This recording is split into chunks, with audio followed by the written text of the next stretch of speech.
Hi, everyone. My name's Dr. Pearl Radsdale. I'm with Harper College. This is a presentation called Strengthening the Collective Voice for Change Toward a Framework for Building Social Justice Leadership Capacity. It's a program hosted by the Office of Diversity, Equity, Inclusion and the Office of International Education.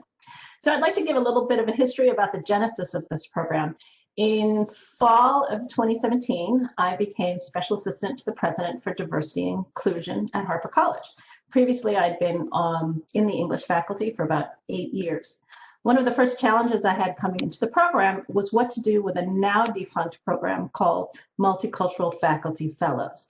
The Multicultural Faculty Fellows programs was initiated 10 years prior as a curriculum infusion program for faculty. So it was largely a faculty development program. As new faculty development programs rolled out, this program became defunct. One of my first tasks was to determine how to reinvigorate this program. In order to do this, I wanted to take a data-driven approach, so I asked the Office of Institutional Research to conduct focus groups with the previous fellows who had completed the program for the last 10 years. In the focus groups, about 25 faculty attended, and 2 interesting bits of data came out of those focus groups. The first bit was that faculty really liked the program, but they wished staff had also been included. And then the second bit of information was that they hoped that the program would impact change in the college as a whole and not just in the classroom. So with these 2 bits of information, I sought an institutional partner. And the institutional partner I approached was Dr. Rich Johnson of the Office of International Education. Both of us as faculty saw a need for a more invigorated leadership capacity development program for faculty. So we partnered in fall of 2017. And in fall of 2017, we spent 1 semester developing and conceiving the program. And in spring of 2018, we launched a pilot with 6 faculty. And so that's the beginning of the program, and I'd like to toss it to Sloan. Hi, I'm Sloan. Thank you. I'm the program assistant for the Office of International Education.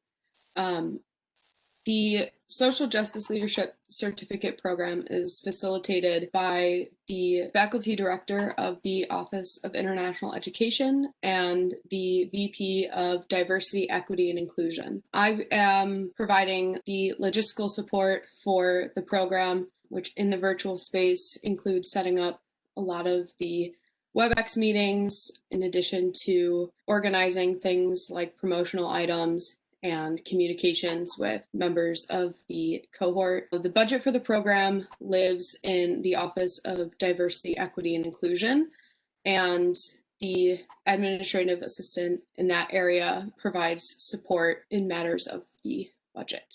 With the work from home orders this year, the cohort has had to adapt to the virtual meeting space, which has proved challenging at times, but they've still been able to become close as a cohort and have risen to the occasion to address topics, matters related to inequities in the virtual learning environment, to make both our virtual and physical campuses equitable and welcoming for all students.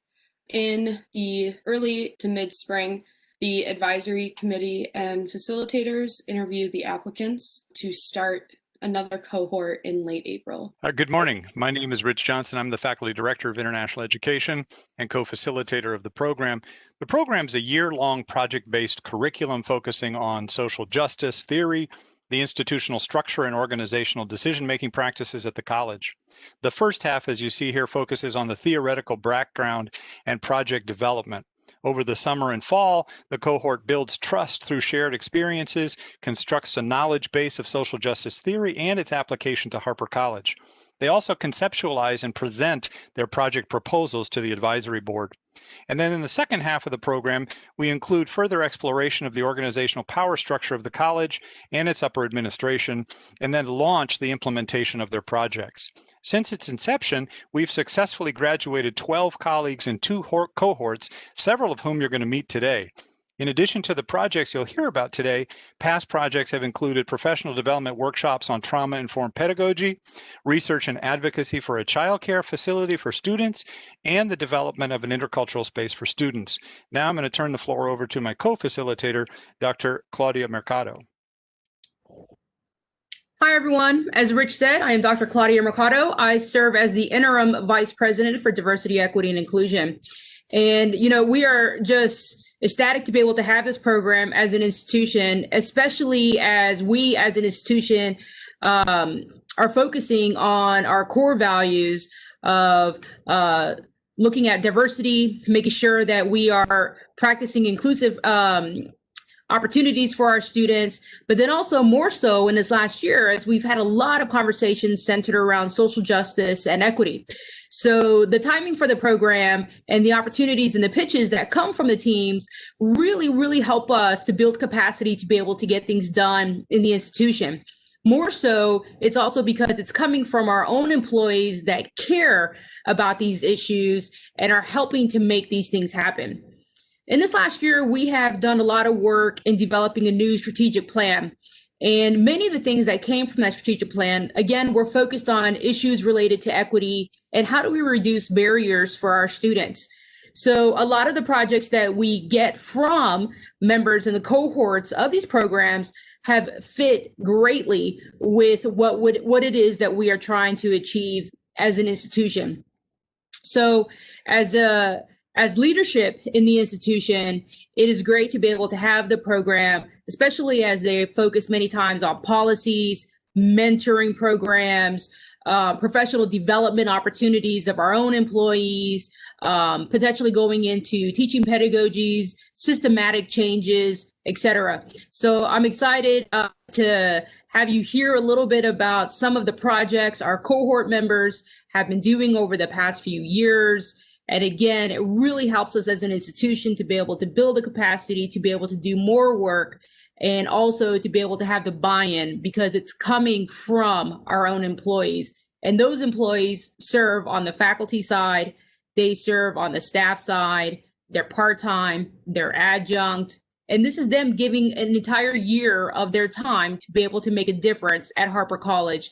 So we're appreciative of the program. We continue to be able to fund it. And we look forward to the results and the new pitches that come every year with the new projects that come forward. But with that, we also have a group of people that help in facilitating some of those projects that are coming forward and also the selection process. And with that, I'd like to turn it over to Stephanie. Hello, everyone, and thank you, Dr. Mercado. My name is Dr. Stephanie Horton, and I serve as faculty at Harper College's English department, but I'm also a member of the Social Justice Leadership Certificates Advisory Board. As Claudia has already mentioned, these projects have far-reaching implications across the college, and the ultimate goal of the advisory board is to provide support and to leverage. Our role is to leverage our institutional knowledge and experiences to help cohort members shape their project ideas and to promote the long-term success of those projects. We also play a key role in selecting cohort members who are committed to advancing social justice, both inside and outside of the classroom, and who will continue to work on their projects in a way that will have large-reaching institutional effect.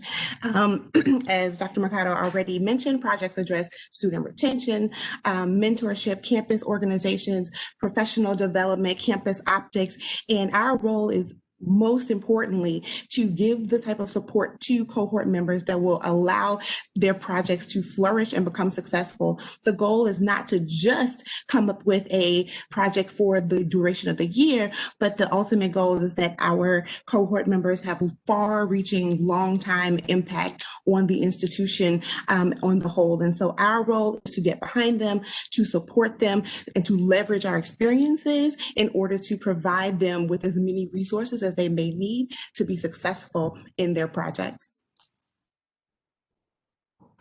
Hi, my name is Dina Atta. I'm an academic advisor at Harper College, and today I'm joined by my research partner, Joe Scrima. Together, we developed a workshop on white fragility to be delivered at our institution.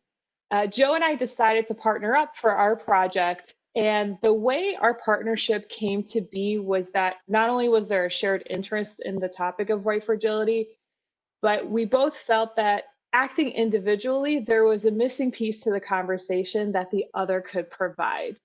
So through the combination of a Muslim woman of color and a white male, allowed us to bring in multiple perspectives and abilities to the table, as well as offer support to one another as we're going through this work.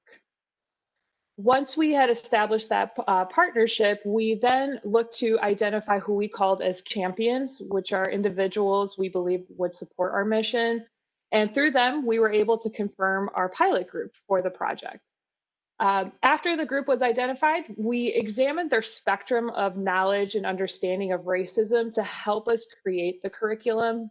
And with that, we chose to actually go back to the basics on anti-racism topics such as microaggressions and bias, and then connect those concepts into a white fragility.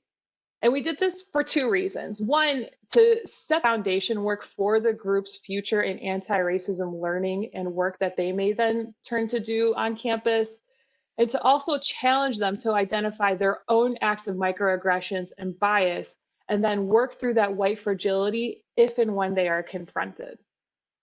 During this process, we were approached with some hesitations and concerns from some people on campus. In particular, we were advised not to use the term white fragility in the title. And as word spread of our workshop, there was worry that the term white fragility would cause backlash or resistance. And the irony of this was not lost on us. Regardless, we have successfully delivered the original workshop, and it has since evolved. And to discuss further on that evolution, I will turn over to Joe. Thank you, Dina. Hello, my name is Joe Scrima, and I'm the testing center manager here at Harper College. As Dina just mentioned, through our white fragility work, we've covered a lot of topics related to whiteness and race. Our workshops have ranged anywhere from 45 minutes in length to 3 hours. To this point, we've worked primarily with internal audiences here at Harper, but earlier this fall, we took our show on the road for a session with colleagues at another university. Audiences have consisted of staff, students, and faculty with groups big and small. Our work has recently culminated in a campus-wide discussion of Robin DiAngelo's book, White Fragility, that has been a central inspiration of our project.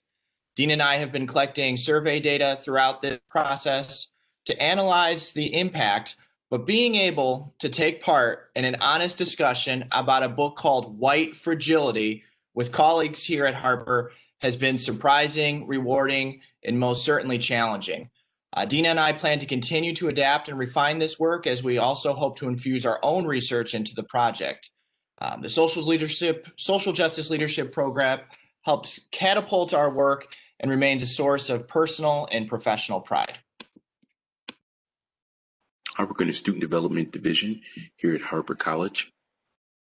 It is said that education is known as the great equalizer.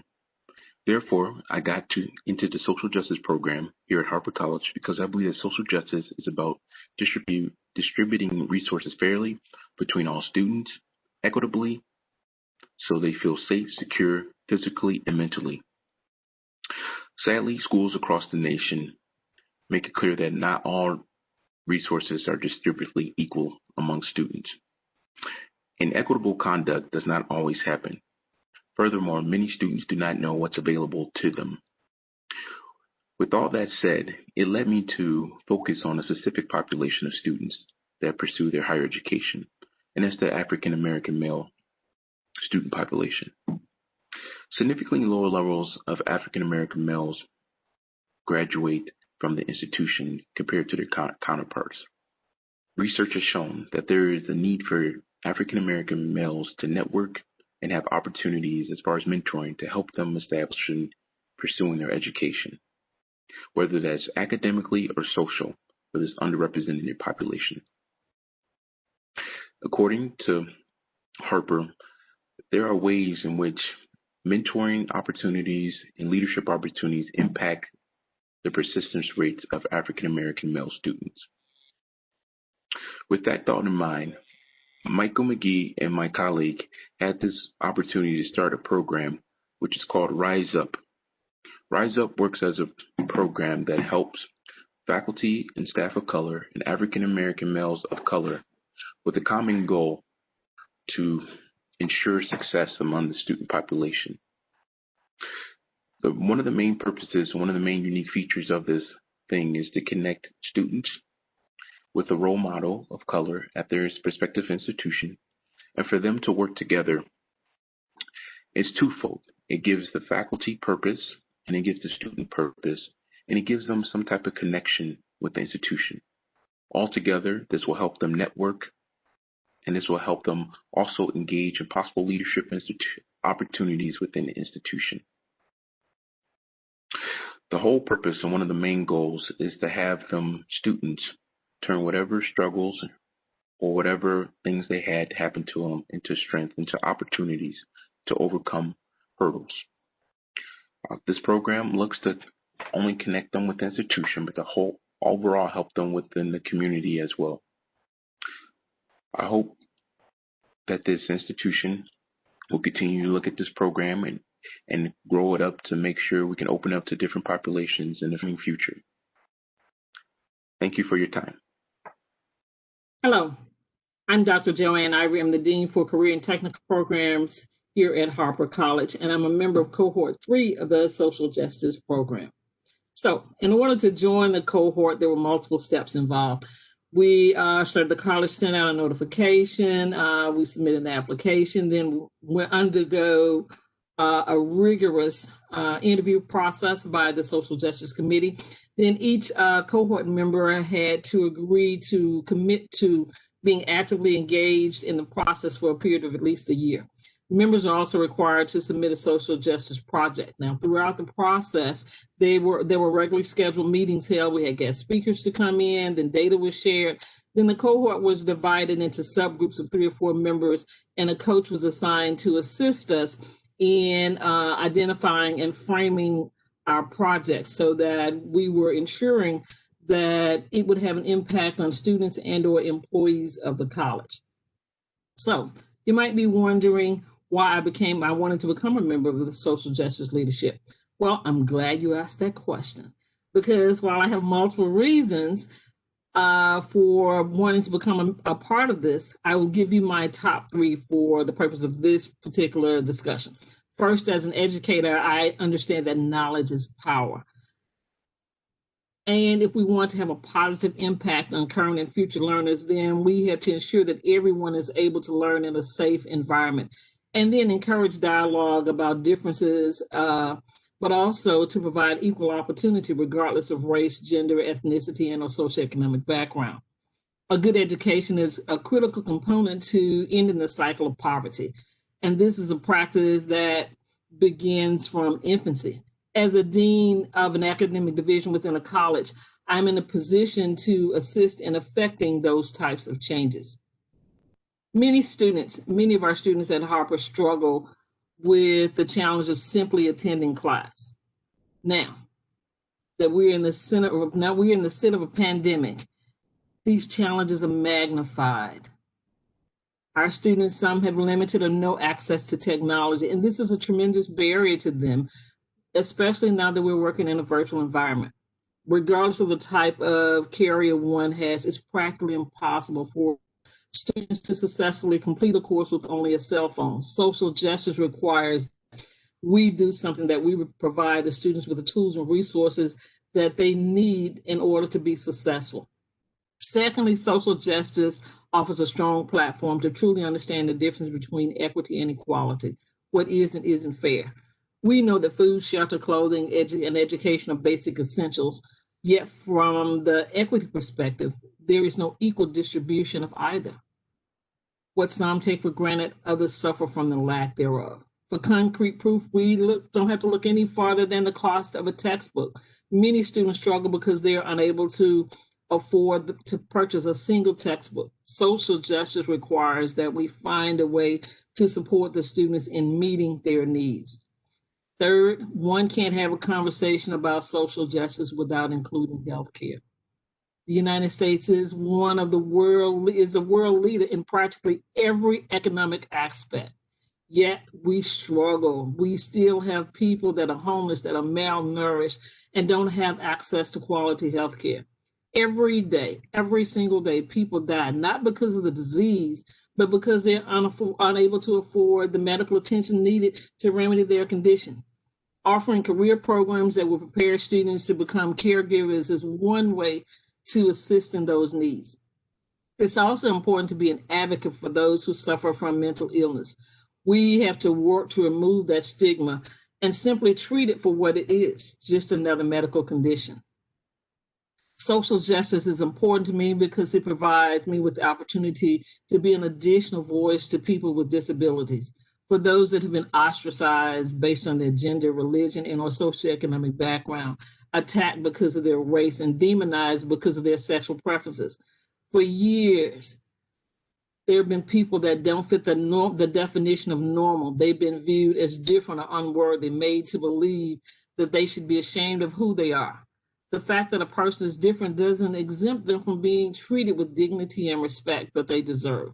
As a higher education administrator, I have an obligation to stand and work with our faculty and other institutional leaders to provide the tools and resources needed to ensure equity exists in every program that we offer and within each employee that we hire. Thank you. Hi, it's Joe Scrima again.